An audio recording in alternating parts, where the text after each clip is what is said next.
बड़ी खबर आ रही है नेपाल से, जहां एक यात्री विमान दुर्घटनाग्रस्त हुआ है। 72 यात्रियों को लेकर नेपाल की राजधानी काठमांडू से पोखरा जा रहा विमान लैंडिंग से पहले दुर्घटनाग्रस्त हुआ और इसमें 72 यात्री सवार थे। कुल मिलाकर इसमें 40 के मरने की पुष्टि की जा चुकी है। विमान हादसे के बाद 16 शव बरामद किए गए हैं। विमान में 68 मुसाफिर और 4 केबिन क्रू मेंबर शामिल थे। कुल 72 लोग इस विमान में सवार थे। यति एयरलाइंस का यह विमान हादसे का शिकार हुआ। लैंडिंग से ठीक पहले तकनीकी खराबी की वजह से विमान की दिशा भटकी और विमान पहाड़ी इलाके से जा टकराया। नेपाल प्लेन हादसे पर इस वक्त की बड़ी खबर आ रही है। विमान हादसे में 40 लोगों के मरने की पुष्टि हो चुकी है। इस वक्त की बड़ी खबर, 72 लोग विमान में सवार थे, जिसमें से 40 के मरने की पुष्टि हो चुकी है। बड़ी खबर, नेपाल में पोखरा विमान हादसे में 40 लोगों की मौत की खबर आ चुकी है। 72 लोग इस विमान में सवार थे। विमान हादसे का शिकार हुआ, हवा में उड़ते हुए अचानक दिशा से भटका और पहाड़ी से जा टकराया। पहाड़ी से टकराने के बाद विमान के परखच्चे उड़ गए, इसमें आग लगी, धमाका हुआ और इसके बाद रेस्क्यू ऑपरेशन स्थानीय लोगों ने शुरू किया। 40 लोगों के मरने की पुष्टि हो चुकी है। रेस्क्यू ऑपरेशन अभी भी चलाया जा रहा है। प्रधानमंत्री प्रचंड इस घटना पर लगातार नजर बनाए हुए हैं। इस मामले पर उन्होंने एक हाई लेवल मीटिंग भी की है। 8 तस्वीरें आपको नेपाल विमान हादसे से जुड़ी हुई हम दिखा रहे हैं। नेपाल में ATR 72 हादसे का शिकार यति एयरपोर्ट का विमान, पोखरा एयरपोर्ट से ठीक पहले यह हादसा हुआ। हादसे के बाद विमान में भीषण आग लग गई। 72 लोग इस विमान में सवार थे। अब तक कई शव बरामद किए जा चुके हैं। 40 लोगों के मरने की पुष्टि हो चुकी है। इतने भयानक हादसे में लोगों के जिंदा बचने की उम्मीद काफी कम होती है। जानकारों का मानना है कि बहुत कोई खुशकिस्मत होगा तो ही उसकी जान बच पाती है। रेस्क्यू ऑपरेशन चल रहा है। आपको हम मैप के जरिए दिखा रहे हैं किस तरह से पोखरा में यह विमान दुर्घटना का शिकार हुआ है। 68 पैसेंजर थे और 4 क्रू मेंबर थे। ATR 72 पैसेंजर प्लेन, यति एयरलाइंस का यह विमान पोखरा में हादसे का शिकार हुआ है।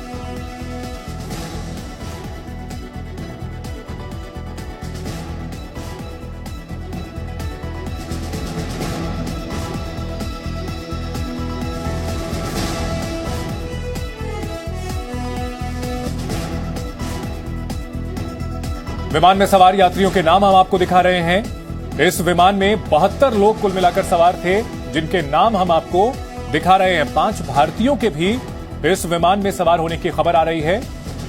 बड़ा हादसा हुआ है और बताया यह भी जा रहा है कि रिहायशी इलाके के ठीक ऊपर था यह विमान। तकनीकी खराबी की वजह से पायलट को अंदाजा हो गया था कि विमान क्रैश करेगा, तो ऐसे में उसने एक ऐसी जगह चुनी जो पहाड़ी पर थी और वहां विमान क्रैश हुआ है। रिहायशी इलाके को उसने बचाया है, ऐसा दिख रहा है।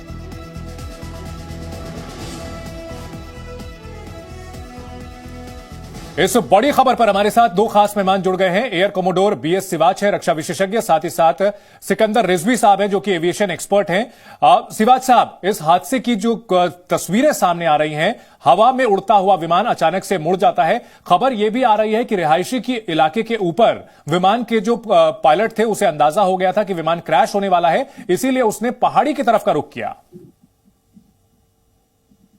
देखिए, इसके बारे में तो कुछ नहीं कह सकते इस समय।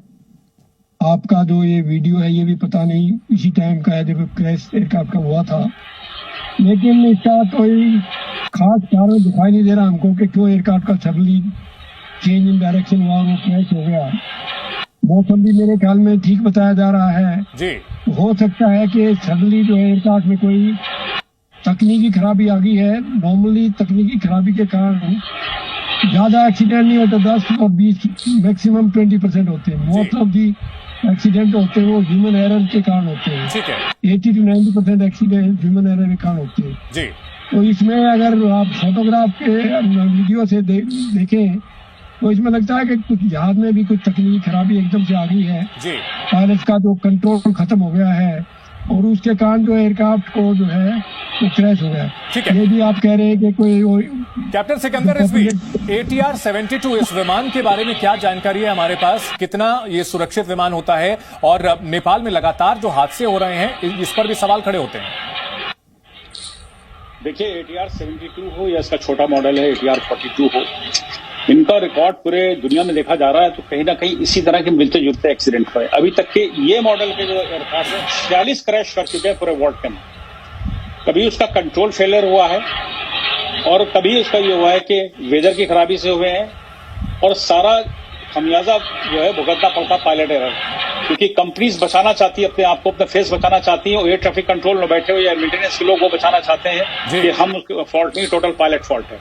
जो मैंने ये वीडियो देख रहा हूँ, उस वीडियो देखने से ये लग रहा है कि लेफ्ट साइड में पायलट ने बैंक दिया है, पावर उसकी कम थी, अप्रोच के ऊपर था जी, और उस फुल्ली लोडेड एयरक्राफ्ट था, और उसका लेफ्ट साइड के ऊपर टर्न मारना, या तो सेफ स्पेस के लिए, कोई सेफ जगह के लिए, क्योंकि रनवे काफी दूर होगी, वहां पहुंच नहीं सकता होगा, उसकी पावर कम होगी। दो कंडीशन हो सकती है, या तो लेफ्ट इसका इंजन राइट का फेल हो गया होगा, जब राइट का इंजन फेल होता है तो लेफ्ट का एयरक्राफ्ट भागता है, लेफ्ट का इंजन फेल होता है तो राइट को भागता है, तो लेफ्ट को ये आ रहा है और हाइट काफी लूज कर चुका है। दूसरी इसमें यह भी हो सकती है कि हाइड्रोलिक फेलियर हो जाए, जो एलेरान्स होते हैं जो जहाज को मोड़ते हैं ऐसे, तो अगर वो हाइड्रोलिक फेलियर है या इसके अंदर न्यूमेटिक सिस्टम के है, इलेक्ट्रॉनिक है, फ्लाई बाय वायर सिस्टम है, अगर वो फेल हो गया तो एक ही तरफ मुड़ जाता जहाज, तो जाके सीधे धरती से टकरा गया होगा। ये कंडीशन हो सकती है इसकी। जी रिजवी साहब, अगर बात की जाए इस हादसे की, तो क्या इस हादसे के बाद 40 लोगों के मरने की पुष्टि हो चुकी है, 72 लोगों के लिए क्या उम्मीद लगाई जा सकती है कि उनके बचने की भी उम्मीद है? देखिए साहब, ईश्वर न करे किसी की जान जाए और किसी का जीवन जो है उससे बढ़कर कुछ नहीं होता है, लेकिन इस कंडीशन में मुझे लगता नहीं है। कहना ही चाहूंगा, क्षमा चाहूंगा उनके परिवारों से, लेकिन इतने पिछले 40 साल से मैं देख रहा हूँ, देखता चला रहा हूँ, बहुत मुश्किल होता है, और खास करके टेरेन, वो जो पहाड़ी इलाका है, वहां पे बचने के चांसेस बहुत कम होते हैं, बहुत कम होते हैं साहब। जी सिवाज साहब, अगर बात की जाए नेपाल की, तो मई 2022 में वहां हादसा हुआ था, फिर एक बार अभी हादसा हुआ है। कहीं ना कहीं वहां लोगों की जिंदगी से खिलवाड़ हो रहा है।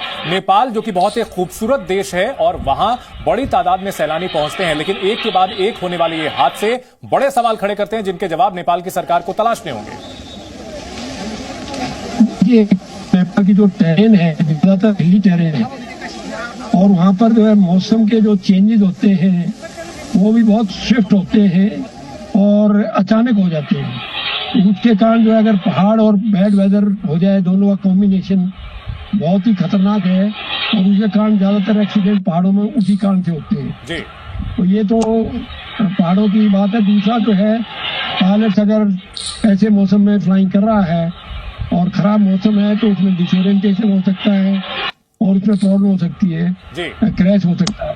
लेकिन इस दो पर्टिकुलर वीडियो से अगर हम जाएं तो डेफिनेटली कुछ लगता है, हिंट ये ऐसा दिया जा रहा है कि शायद कोई एक तकनीकी खराबी हुई है, जिसके कारण खराबी इस हादसे की बड़ी वजह बताई जा रही है। नेपाल के पोखरा में यह बड़ा हादसा हुआ है, और जो तस्वीरें सामने आ रही हैं हादसे के ठीक पहले की तस्वीर, जिसमें कि देखा जा सकता है एक विमान उड़ते हुए आता है अचानक से।